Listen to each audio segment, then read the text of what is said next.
In 2014, a government switched a city's water supply to save a little money. They skipped one cheap safety step. And then, for 18 months, they let almost 100,000 people, including 9,000 children, drink water poisoned with lead. People showed up with brown water, with rashes, with their hair falling out. Officials told them it was fine. At least 12 people died. Britannica doesn't call this an accident. It calls it human-made. And here's the question that will reframe how you see everything. What if that wasn't a glitch? What if that's the system working exactly the way it was built to? Stay with me for the next 10 minutes because I'm going to show you the whole machine, how it was built, why it keeps hurting ordinary people, and the alternative I'm building to replace it. I'm Muhammad. I'm in my 20s from Pakistan. An AI researcher, a creator, and honestly, just someone who got tired. Tired of watching the world burn on my phone while everyone screamed about the problems and nobody built the fix. So I stopped scrolling and started building. For the last few years, I've been working on one thing. A way to give power back to ordinary people, using the same technology the powerful are using to take more. This video is my whole vision in one place. Let's start where the problem started. At the very beginning. For almost all of human history, about 300,000 years, we lived in small groups, roughly equal. Share the hunt, survive together. No kings, no billionaires, no borders. Then we invented farming. And farming created something new, surplus tons extra food stored in one place. And whoever controlled the surplus controlled everyone else. That's the moment hierarchy was born. The first cities, the first rulers, the first time some humans owned others. Here's a fact that tells you everything. Writing wasn't invented for poetry or love letters. The earliest writing we have is accounting. Receipts, taxes, who owes what. We invented written language to track what people owed the people in charge. Then came the first written laws. The Code of Hammurabi. And look closely, because it set the pattern for the next 4,000 years. If a noble blinded another noble, he lost his eye. But if a noble blinded a commoner, he just paid a fine. And if he blinded a slave, he paid half the slave's price to the owner. The very first legal code in history wasn't built to make people equal. It was built to protect the powerful from everyone else. Justice has been class-based from day one. Then empires perfected it. Rome gave the world roads, law, and aqueducts, but it ran on conquest and mass slavery. And the Romans had a trick to keep millions of poor citizens from revolting. They called it bread and circuses. Free grain and free entertainment. Keep people fed and distracted, and they won't ask who's really in charge. Cheap food, endless entertainment, an outraged feed that goes nowhere. The circus just got a better algorithm.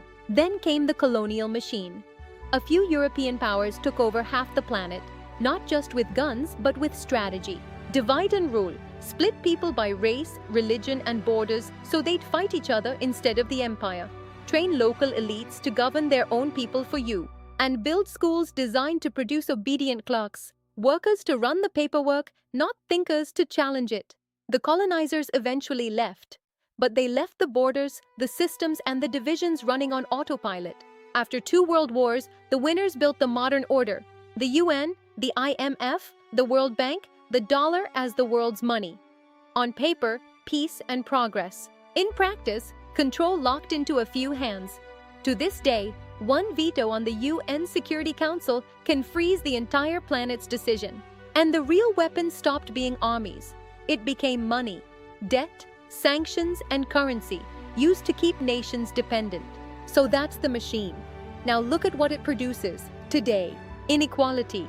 The richest 1% own nearly half the world's wealth, while billions struggle for basics. That's not a side effect. That's the output. Rigged rules. In 2008, banks gambled with the world's money, crashed the global economy, and got bailed out, while ordinary people lost their homes and jobs.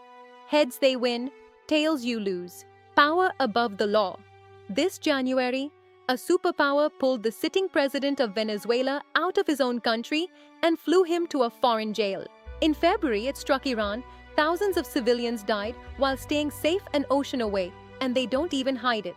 A US president said on a debate stage on camera, "We have destabilized the Middle East." They lied. They said there were weapons of mass destruction. There were none. They told you. Your systems are designed to keep you dependent. Your education was built to make you obedient, not capable. Healthcare runs as a business, and your data is the product. And now the most dangerous part, AI. The old system had one weakness. In the internet age, people started waking up. But whoever controls the most powerful AI can shape what billions of people see, believe, and think. Right now, that power is racing into a few corporations and governments. If it lands in the same hands that drew the borders and weaponized the money, the rest of us could end up as powerless as a livestock, managed, farmed for our data. That's not destiny. It's a choice. And that choice is why I'm building what I'm building. Social media gave you a voice, but never power. You can react. They keep control. So I'm building the part they left out. It's a people-owned platform. Think of it as a new operating system for society. Decentralized, transparent, and powered by AI and blockchain. Let me show you what you could actually do with it. As a person, you get a profile like any app, but with real power attached. You raise an issue you see in your community. You vote on real decisions. And you can see exactly where every public dollar goes. Live like tracking a package. No more, where did the money go? You can watch it. As a community, imagine your neighborhood runs its own budget. Someone proposes fixing the broken water pump. People discuss it, vote.